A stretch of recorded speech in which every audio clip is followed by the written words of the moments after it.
everyone, and welcome back to another video. In this one I'm going to do a little assessment on Ed. So I've had Ed for coming up for 8 years now, and he's brought me many smiles and many happy times.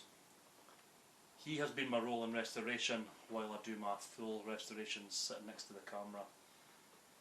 I'm not as far ahead as I'd like to be with those restorations. I was hoping that Ed would have kept me going long enough to get these done so I could then switch one for the other and Ed becomes the full restoration. But life gets in the way, family gets in the way. So I've kept Ed going for a number of years, just patching, just getting him through MOTs and just doing enough to just be able to enjoy him. But his most recent MOT a few weeks ago, they told me he needed quite a bit of work on the floor and pointed out a few issues on the floor, to the point where they didn't want to continue the MOT because they didn't want to put it up on the ramp. So yeah, they pointed out a few things to me, and then I decided to bring it back, and this is where I am. So basically I now need to make a decision. Is it time to save Ed again, or is it time to move on? And at the time of making this video, I'm not sure. It depends on what else I find, and it depends on how. It's not going to be so much how much it costs, it's going to be about how much time it's going to take up, because time's something I've just not got just now. So yeah, in this video I'm going to go over what they've pointed out to me, and I'm going to make a decision whether this is the end of the road for Ed. Don't get me wrong,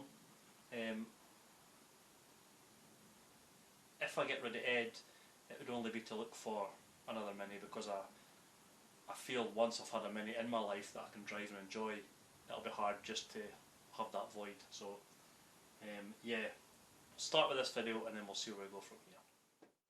So he's up on the ramps, gives me great access underneath.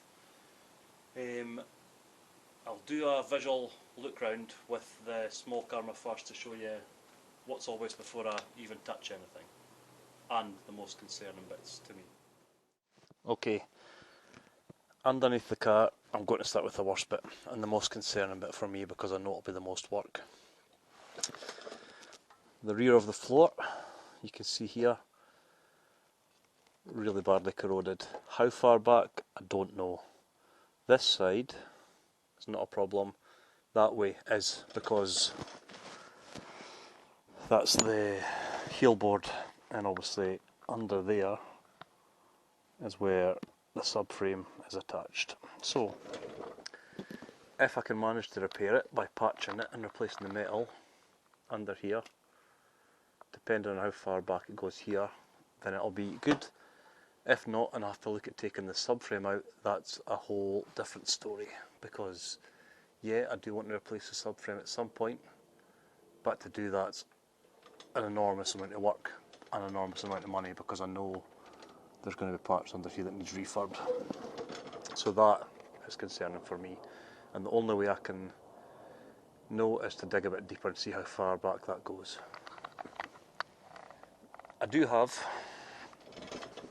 an outer sill there, because I was going to replace this, because you can see it's been patched here before.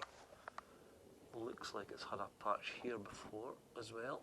I can't remember all the ones I've done and what was done before I had it. Along to the front, always the same areas that go in the Mini.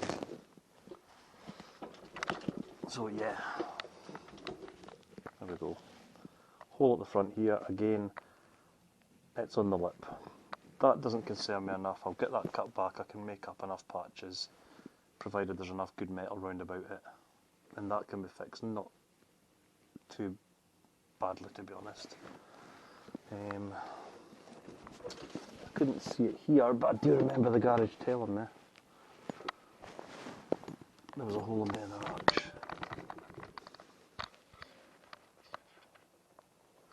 I just can't see it from where I am at the moment, but yeah, I'll have to look at that as well. What I know also needs fixed, because I done some work on it, was under here. There was a small hole here and this has been filled. Just with fill up to stop the water getting in. Wasn't structural, but obviously once I dig a bit more at that, that's going to expose all this area here. So basically, I'm going to have to go back to the holes, see how far they go back, and I'm going to have to start trying to get this whole outer sill off. That's just the underside, visually, that I can see just now. I'm going to focus on this side. I have had a look on the other side, however, there's not as much at the moment. There's nothing obvious up here, structural wise or MOT wise, other than repairs I've done to the door before that just keep coming back. So again, I do have a door skin under here, obviously for the outer sill underneath, and for the door step inside. The inside before has had work done, patches, and I've also got a door step because this was due to get replaced. So I'm going to have my work cut out in this area anyway, which I knew that.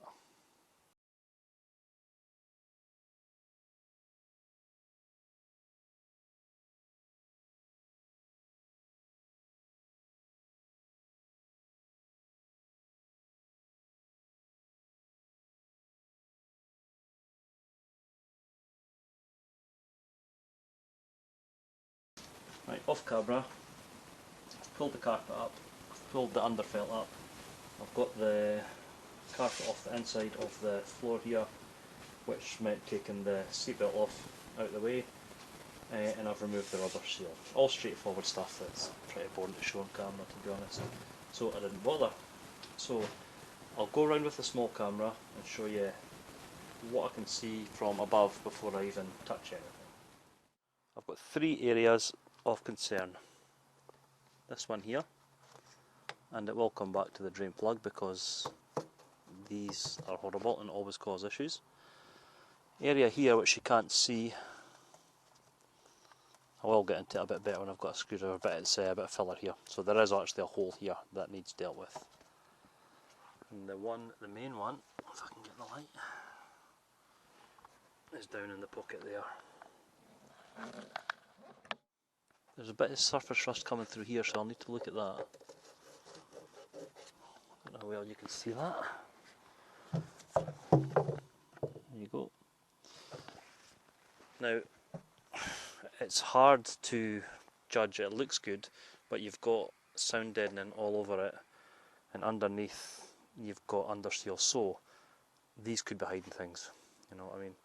And when you start digging, the plan is get some more of this off and other stuff off, see how far back it goes. So yeah, you've seen with the small camera there, it's not too bad to look at. I'm now going to start digging. I'm going to start removing some of the sound deadening and underseal from around the areas that are rusty. That'll give me a better idea. The areas that I can't see, or I'm not sure of, I'm going to take my time and go around with a sharp screwdriver, tapping away, because that'll give an indication if there's any soft metal and if I need to take anything further from there.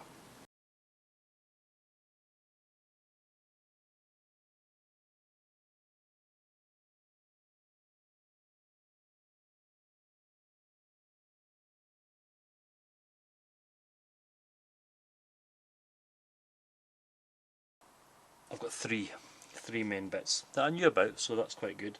I have been round the rest of this side of the floor pan quite extensively with a screwdriver, and there's no other bits that are going through or that are feeling soft or rattling or anything like that, so all good there. Right, this bit I knew. Quite a big hole. That's fine, that's repairable, and it's not structural. Not yet, but it will be if you leave it. They say it's not structural, but because of the Mini's makeup with having two subframes and being a monocoque body, any holes is going to weaken anything. So yeah, okay. So what I mean by non-structural is that it means I can take enough metal out without having to brace it to replace it. Right, onto the front. Knew about this bit. The good bit here is that the toe board is good, the lip is good, it's only the floor pan. So this part here definitely needs replaced. Now I could quite easily get some sheet metal, which I've got here, cut out, weld in, same here, same there, and I might still do that. I've not decided yet. I have got floor pans, I think, up above me in the attic. I could cut along here and just get rid of a good chunk, maybe 30 centimetres by 30 centimetres, that would incorporate the inner arch. I don't know yet. That'll depend on the next part I'm looking at doing, which is the outer sill, what I find under there. So I'm not going to jump in just yet until I've done that. Let me take you to the one I was most concerned about, which is behind you at the back. So, again, the worst bit is the floor pan. Bit more awkward here because of the access, you can't get into it inside without taking the door pocket out, and I was concerned about the mounting bracket for the rear subframe. So I've got in and I can see clear metal all the way back on the rear heel board, which is good.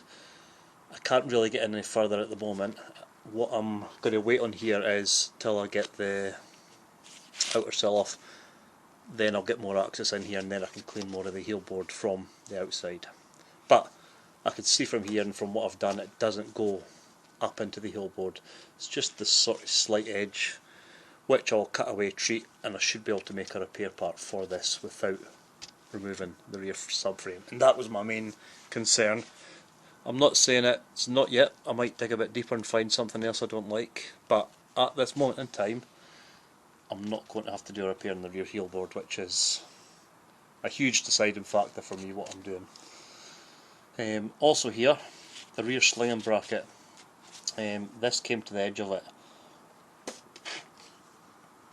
To make sure it didn't go any deeper, I just took that off because it only serves its purpose when it was in the factory. Does nothing when the car's here, so I'm not fussed about that at all. I will clean this up a bit more once I do repairs, but once I took it off, you'll see with the small camera probably better that yeah, it's all solid metal under here. There's no rot under here, so it's basically isolated to this area, which is excellent. So we've had a look through. You've seen what I've seen. Once you dig a bit deeper, there is going to be worse rust, and I will find more. I know that. That's part of the course, and that's classic cars in general. So, what do? Do I keep him, which is what my heart says, fix him, keep him going, get back into my restorations and get him closer to his time, or do I move him on and look for something else I can enjoy in the meantime, which is what my head's saying. Stay tuned to find out.